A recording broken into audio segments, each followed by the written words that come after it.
7,500 కోట్లు 8,000 కోట్లు వచ్చేది ఏడాదికి. జగన్ హయాంలో 25,000 కోట్లు వచ్చింది.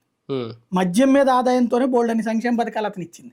కానీ అప్పటికిప్పటికి కంపేర్ చేయలేరేమో. అలా చెయ్యాలి కదా. కంపేర్ చేస్తే ఏమవుద్దంటే ఇప్పుడు ప్రభుత్వం నిర్వహించింది 5 ఏళ్ళు కంప్లీట్ గా, అప్పుడు పూర్తిగా టెండర్ల ద్వారా మద్యం షాపులు దక్కించుకొని అలా కొంత ఆదాయం పక్కకు పోయింది కదా. మరి అంటే అప్పుడు దోచుకున్నట్టు కదా. అది దోపిడీనే, ఇది దోపిడీ అవుతుంది. అందుకని ప్రభుత్వం నడిపితే ఇది దోపిడీ అవుతుందా? ప్రైవేట్ వాడు తింటే దోపిడీ అవుతుందా? నిజంగా కంపేర్ చేయాల్సి పక్క రాష్ట్రాలతో కంపేర్ చేయకూడదు. మరి అప్పుడైతే పక్క రాష్ట్రాలు పెరిగిన దాంతో కంపేర్ చేస్తున్నప్పుడు చంద్రబాబు టైంలోకి జగన్ టైంలోకి పెరిగిన దాన్ని ఎందుకు కంపేర్ చేయాలి? చెయ్యాలి కదా. కంపేర్ చేసి ఇదిగో 2014-15లో ఇంత వచ్చింది, ఈయన హయాంలో ఇంతే వచ్చింది అని కంపేర్ చేయాలిగా. పెరిగిందిగా. నిన్న సరిగ్గా చెప్పాలంటే జగన్ ఇరికించాలనుకుంటే అది చెయ్యాలి.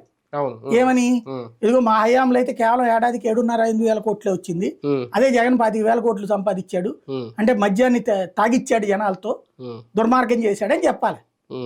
అది చెప్పడం మానేసి పక్క రాష్ట్రాల కంటే ఆదాయం తక్కువ వచ్చిందంటే తక్కువ తాగిస్తున్నట్లు లెక్క వస్తుంది కదా. అవును, అప్పటికిప్పుడు కంపేర్ చేస్తే అసలు వాస్తవాలు బయటపడతాయి, బయటపడతాయి అనేది ఒక భయం. కానీ ఇప్పుడు లిక్కర్ పాలసీలో కొత్త మార్పులైనా తీసుకురాబోతుందా ఇప్పుడు రాష్ట్ర ప్రభుత్వం? అంటే నేను చెప్పినట్టే మళ్ళీ కొత్త బ్రాండ్లు ఆహ్వానించడం, మద్య నియంత్రణ, ప్రధానంగా డీ అడిక్షన్ సెంటర్స్ వీళ్ళు పెడతామంటున్నారు. అసలు జగన్ దాని మీద దృష్టి సారించలేదు అనేది కూడా. డీ అడిక్షన్ సెంటర్స్ జగన్ టైంలోనూ ఉన్నాయి, చంద్రబాబు టైంలోనూ ఉన్నాయి, అంతకుముందు ఉంటాయి. వెళ్ళేవాడు ఎవడు? ఉంటాయి అంతే. ఇప్పుడు ఒక లేబర్ కుటుంబంలో తన భర్త